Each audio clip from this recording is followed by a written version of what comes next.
Hello everyone. Welcome to my channel. Please subscribe and hit the bell icon. Finn gives Deacon a shocking update, and Poppy reacts to news of Tom's demise. All products and services featured are independently chosen by editors. However, soaps.com may receive a commission on orders placed through its retail links, and the retailer may receive certain auditable data for accounting purposes. At Bill's house, Poppy flashes to Tom demanding to see Luna and saying she deserves to know who her real dad is. She looks stressed out. At Il Giardino, Deacon and Hollis discuss Tom's collapse. He was fine before he went on stage last night. Finn comes in and says he heard at the hospital that Tom died there last night. Deacon thanks him for coming. Need to know why he went down like that. What happened? They go over how he seemed fine before going on stage. Finn says it wasn't a stroke or an aneurysm. Tom died of a drug overdose. At Bill's house, he joins Poppy, who thought he was at work. He asks what's going on. Is something wrong? Bill says she looks like she's been crying. Poppy admits she's feeling a little emotional. Bill tells her if something is upsetting her, he wants to hear about it. There's nothing you can't tell me. In Forrester's design office, Zend happens upon Luna and offers to leave. She says he can stay. He notices she's chill and at ease. He heard she found out who her dad is. Luna smiles. Zendi thinks it's like finding out she's a real-life princess.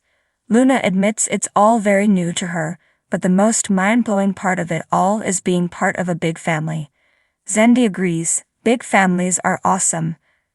They go over Poppy finally telling her what she wanted to know and Lai administering the paternity test. Luna says she and Bill can finally get to know each other. Her mother would put it off whenever she brought it up for years. She always thought her dad was dead, but it turns out he's very much alive. At Il Giardino, Finn tells Deacon and Hollis that a toxicology report is still in progress on Tom. They worry that if they'd known, they could have helped him. Deacon and Hollis go on about how cheerful and awesome he was. Finn laments that drugs took it all away. He asks if he had a history of drug abuse. Deacon says Tom was in recovery. He can't understand why Tom would go back to that. At Bill's place, he tells Poppy he can fix anything. She goes on about how caring and generous he is. She says it's a lot. The paternity test, moving in, waking up next to him every morning, knowing he's Luna's father. It's so far from anything she could have imagined. It sounds crazy, but it's like the life I've known has died. Bill says, for the better. She nods, much better.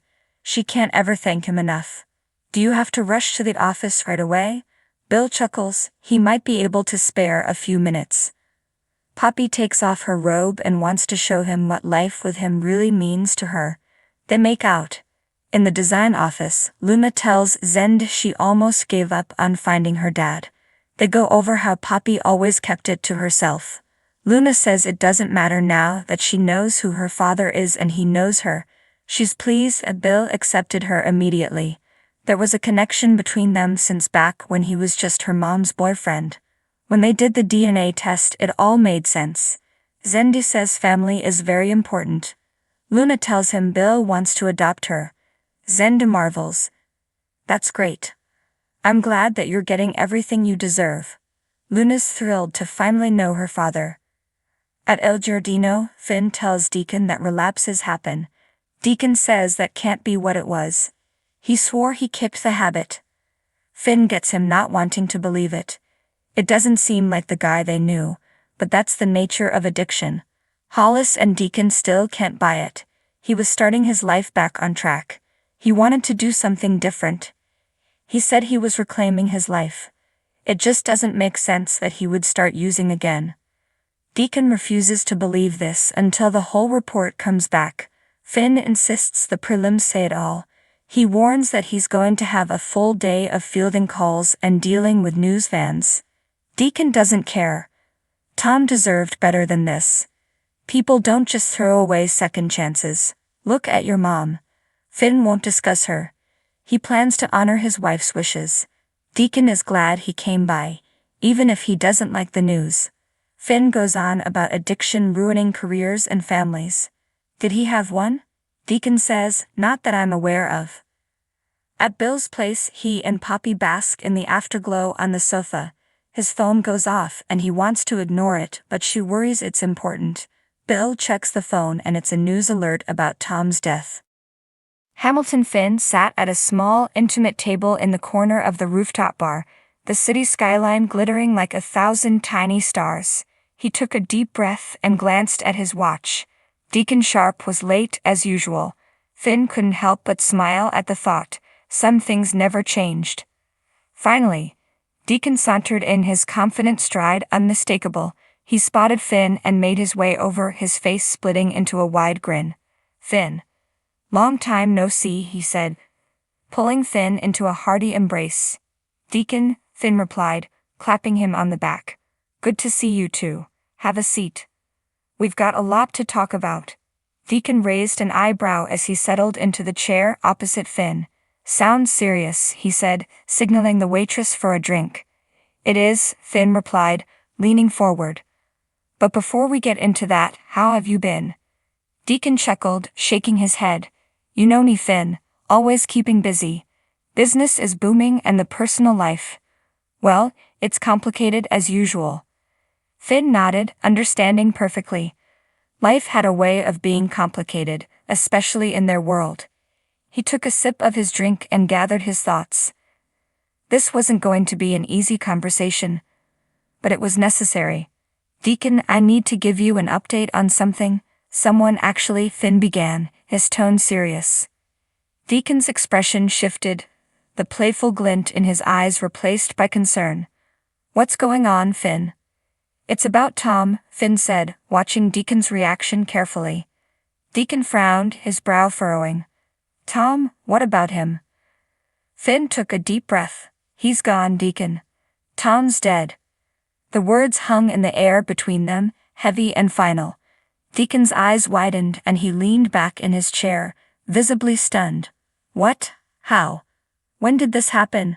Just a few days ago, Finn replied, his voice steady. It was sudden.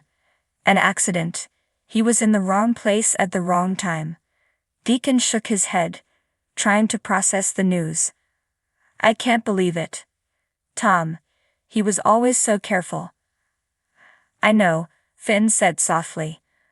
But sometimes, no matter how careful we are, fate has other plans. Deacon stared at his drink, his mind racing. Tom had been a friend, a confidant, someone he trusted implicitly. Losing him was a blow he hadn't seen coming. I'm sorry, Deacon, Finn said, placing a hand on his friend's shoulder. I thought you should hear it from me. Deacon nodded, his jaw clenched. Thanks, Finn. I'd appreciate it. They sat in silence for a few moments, each lost in their own thoughts. Finally, Deacon broke the silence. What happens now? Finn sighed. We move forward, one step at a time. It's what Tom would have wanted. Deacon nodded, determination in his eyes. You're right. We can't let this stop us. We've got to keep going. As they finished their drinks and prepared to leave, Finn felt a sense of relief.